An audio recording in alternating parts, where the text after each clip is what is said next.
Hello, namaste, welcome my dear sweet friend. I'm so happy to see you here today.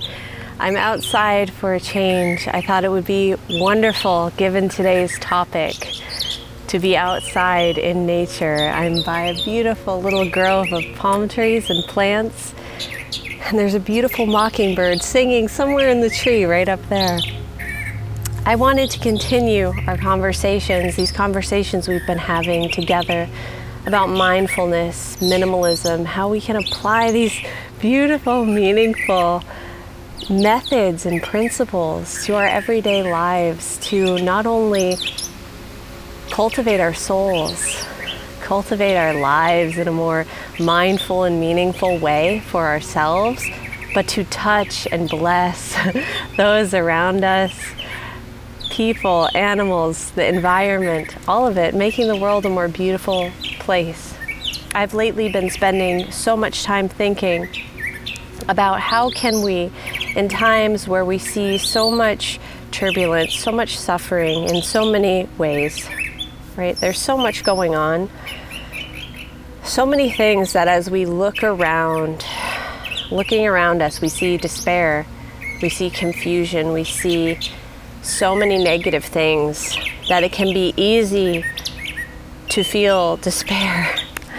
It can be easy to feel feelings of anxiety and stress, sadness, and wonder, what can I personally do to help, to project peace? And when we think about peace, the concept of peace, stillness, serenity, tranquility, we often think of something external happening to us, right? We often think about being in a very serene environment like this, being on a beach with no one around, in a hammock. That's what we see on all the advertisements, right? We think of a place that the external elements are conducive to bringing feelings of peace to us. So we're starting from an external place, and we're bringing peace from the outside in. But the problem with this concept is that when we then leave that place, when we leave that external location, the peace goes with it. We no longer have that tranquility once we leave that environment. So how can we cultivate peace, stillness within ourselves and bring peace, first cultivating it inside and then bringing it to whatever environment we find ourselves in, to those around us who perhaps are suffering, who need it. I like to think of my mind as a garden, and I've read so many different texts historically in so many different cultures. So many beautiful writings exist in which this comparison is drawn, and I really love it, because when you think about cultivating our thoughts, cultivating our minds, it's just like cultivating a plant, cultivating a little tree. We pick which seeds to water, to nurture, to nourish. We choose which thoughts to give attention and care to. And just like when we're in an outdoor environment, there are many different types of plants and trees and flowers to choose from. We have so many different thoughts growing in our mental landscape. And that's true of any landscape. You have a variety of things growing. But as the gardener, we can choose to be mindful of which trees we water, which trees we tend, which trees we pull the weeds from, which plants we're giving our time, our attention, our cultivation to, right? So if the world is a garden, and we all are respectively gardeners of our own minds, we can begin the cultivation of peace from within by simply choosing to water seeds of peace within us, seeds of love within us. Because seeds of love watered anywhere contribute to love as a whole. Seeds of peace watered and nurtured anywhere contributes to world peace as a whole. Because think of it as a landscape, as a garden, like this area I'm in now.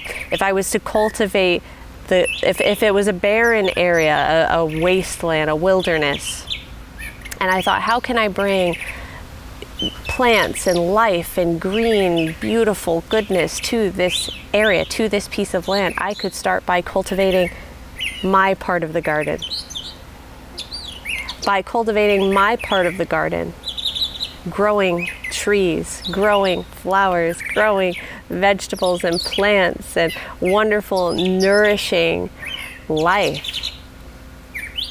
That adds to the entire landscape.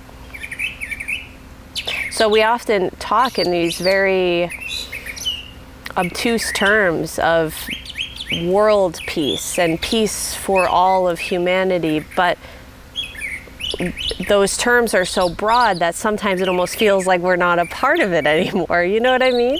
Of course, these things are wonderful, but I think it's important to look at the very, very first step, which is to start with your own garden, your own mind, your own life. Who are you interacting with every day? Maybe it's your family, maybe it's a roommate, your friends, the people you're encountering at the grocery store or gas station. How can we cultivate peace and loving kindness in those small interactions?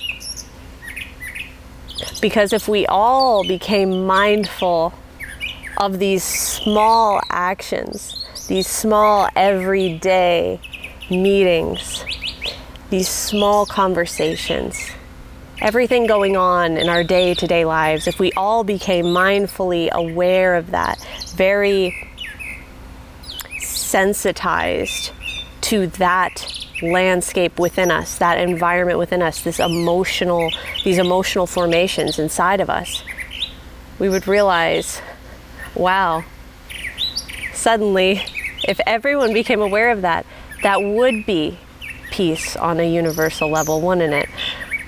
I mean, isn't that what peace is? Compassion for one another, loving kindness for one another. It opens us up to creativity. As an artist, as a writer, I write books, and that's what opens me up to creativity. Finding this peace and stillness, finding this compassion and loving kindness. And it has to be cultivated first from within. And I believe that we can truly be mindful gardeners of our own mental gardens. We can be here, now. We can be focused on who we are in this moment, who we're interacting with, who we're having conversations with, how are we treating our families and our friends and those that we meet on a day-to-day basis. And as we begin to cultivate a garden of peace, maybe it will inspire someone else, just as if you were walking through a barren wilderness and you saw a small oasis within that wilderness. Wouldn't you be inspired to create one of your own? We exude what we create within our minds. That is our vibration. That is what we give to the world. That's what we send out. We're all creatives. We're all artists of our lives. We need to stop compartmentalizing art. We are artists creating with the brush and paint of our mind, the music of our souls, the words that we speak. We're cultivating something all the time. The key, in my opinion, what I've seen so far in my journey is to just become aware in Today's world, it's so fast-paced. It's always about going on to the next thing and the next thing, not slowing down and landing here and now in this moment and thinking, what am I cultivating? Just becoming aware of it. Simply breathing, simply noticing. What is it I'm creating every day with my actions, my words? Am I cultivating a garden of peace and compassion and loving kindness to those in my immediate life, my immediate interactions, just those around me? Just focus on that. And suddenly a concept that seemed so big, so untouchable, so hard to even comprehend becomes very doable for you in your personal world. And if we all became aware of that within our personal worlds, our personal landscapes, it would change the world in a very real sense, in a very practical sense. And not only that, but it would cause us, I believe, to create in a more mindful and beautiful way. It would cause us to be creative as we've never been creative before. Because I think from a place of mindfulness and stillness, a place of peace, as we begin to cultivate that in our minds, giving attention to those thoughts and cultivations that we know, okay, that's so good, that's healthy, that's, yes, I'm here, I'm now. I'm progressing in this journey that takes me further, and letting go of that which no longer serves.